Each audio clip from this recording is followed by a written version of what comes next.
नमस्कार, माझ्या चॅनलमध्ये आपल्या सर्वांचे स्वागत आहे.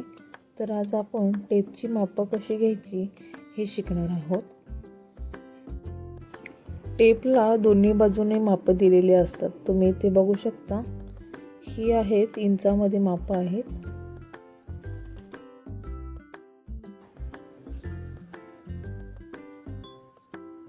आणि मागे इंच आणि सेंटीमीटर या दोन्ही प्रमाणे मापं दिलेली असतात. याच्यामध्ये आपल्याला सेंटीमीटरचा काही जास्त संबंध नाही येणार. इथे कुठलाही कपडा असू दे, लहानांपासून मोठ्यापासून कुठलाही कपडा शिवायचा असेल तर इंचामध्येच माप घेतलं जातं. जास्ती करून सेंटीमीटरचा कधी उपयोग जास्त होत नाही. इथे दिलेले आहेत मापं इंच आणि सेंटीमीटर. तुम्ही सेंटीमीटरचा कन्वर्जन इंचामध्ये कसं करायचं हे यासाठी ते यूज करू शकता. पण डायरेक्ट दुसऱ्या बाजूला आपल्याला इंचामध्ये माप दिलेलं आहे. त्यामुळे तुम्ही जास्त करून याचाच वापर करा, जेणेकरून कन्फ्युजन होणार नाही. इथे इंचाचं माप किती दिलेलं आहे ते आपण बघूया. 1 पासून ते आय थिंक 57 पर्यंत 57 इंचापर्यंत माप दिलेलं आहे. 1 ते 57 इंचापर्यंत आपण इथे माप घेऊ शकतो. मागे सेंटीमीटरमध्ये 152 पर्यंत 152 सेंटीमीटर असे माप दिलेलं आहे. म्हणजे 57 इंचच आहे ते. पण 100 सेंटीमीटर म्हणजे 1 मीटर असं होतो. आणि 150 सेंटीमीटर म्हणजे 1.5 मीटर. म्हणजे 1.5 मीटर कपड्यापर्यंत आपण ह्याच्यावरती माप घेऊ शकतो. आणि तुम्हाला डबल घ्यायचं असेल तर सेंटीमीटरमध्ये वाढवून म्हणजे डबल टेप टाकून हे आपण 2 मीटर 3 मीटर असे माप घेऊ शकतो.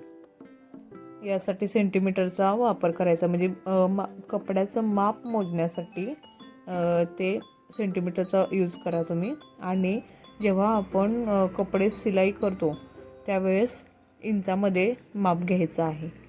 या इंचामध्ये तुम्ही बघू शकता. हे इथे आहे सेंटर दिला आहे तो अर्धा इंच. इथे हा पाव इंच म्हणायचं. आणि हे नंतर पुढचा जो आपण घ्यायचा आहे तो आहे पाऊण इंच. म्हणजे इथे 4 भाग दिलेले आहेत. आणि चौथा भाग घेतला तर पूर्ण 1 इंच असं होतं. पूर्ण हा 1 इंच. अशा प्रकारे आपण मापं घ्यायची आहेत इंचामध्ये. तर पुढे आपण ब्लाऊजवरती मापं कशी टाकायची हे आपण बघणार आहोत. तर ब्लाऊजमध्ये इंचामध्येच मापं कशी टाकायची हे आपण बघतोय. आपण बघणार आहोत ब्लाऊजची मापं कशी घ्यायची. अशा प्रकारे ब्लाऊजची घडी घालायची आहे आणि ब्लाऊजची पूर्ण उंची घ्यायची आहे. ते बघू शकता. मी टेपच्या मदतीने ब्लाऊजची मापं घेत आहे. इथे आहे पूर्ण उंची आहे 13 इंच. 13 इंच उंची घेतल्याबरोबर आपण मागील गळ्याची पण लागलीच उंची घेतोय. ती आहे 9 इंच. तुम्ही इथे बघू शकता.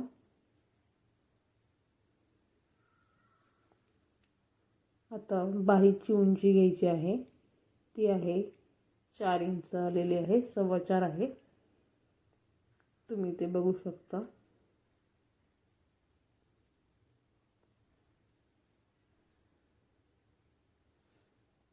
आता पुढील भागाची आपण मापे घेणार आहोत. त्यासाठी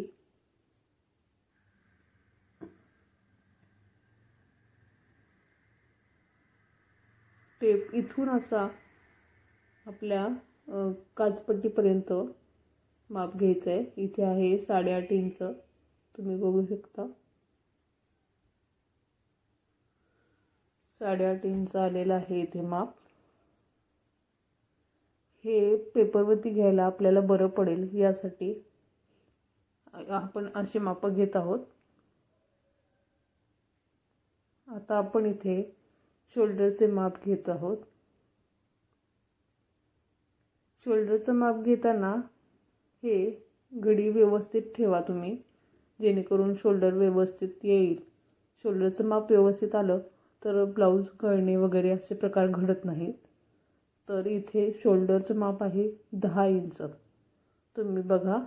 आणि लागलेच आपण पुढच्या गळ्याची पण उंची घेत आहोत.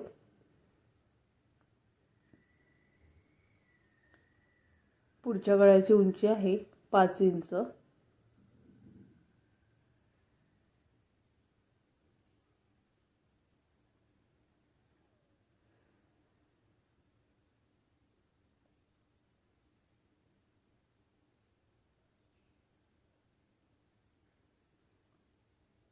दंडगेर आपण घेत आहोत. दंडगेर आता इथे आपण घेतोय तो आहे 5.5 इंच. म्हणजे हा निम्मा दंडगेर आहे.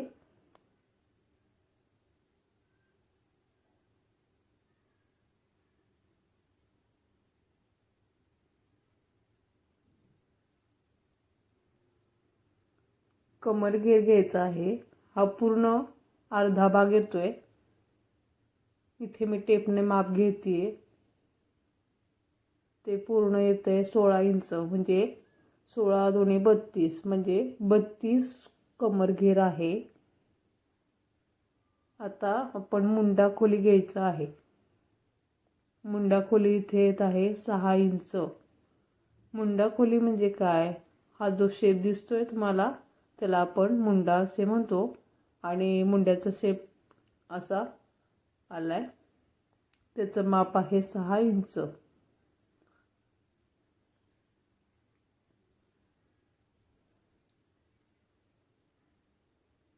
आणि ही मापं आता सगळे आपण एका वहीमध्ये लिहून काढायचे आहेत. इथे बघा मी लिहिलेलं आहे. जशी जशी मापं घेतली त्या तुम्ही अशा प्रकारे लिहून काढा. पूर्ण उंची 13 इंच आहे. मागील गळा आहे 9 इंच. आणि छाती मगाशी मोजली आपण, पुन्हा एकदा मोजूयात. 8.5 इंच येते. आणि पुढील गळा 5 इंच घेतला होता आपण. 5 इंच आहे. शोल्डर घेतलेलं त्याच्या निम्म, शोल्डरच्या निम्म घ्यायचं आहे 5. म्हणजे 10 शोल्डर आहे तर निम्म घ्यायचं आहे 5 इंच. बाही उंची 4.25 आणि दंडगेर 5.25 आलेला आपला मगाशी आपण घेतला होता. आणि कमरघेर मगाशी आपण घेतलेला तो आला होता किती 32. म्हणजे पूर्ण कमरघेर लिहायचा आहे जेणेकरून आपलं माप व्यवस्थित येईल. आणि मुंडा खोली 6 इंच. अशा प्रकारे ही 9 मापं घ्यायची आहेत. किती झाली ही 9 मापं.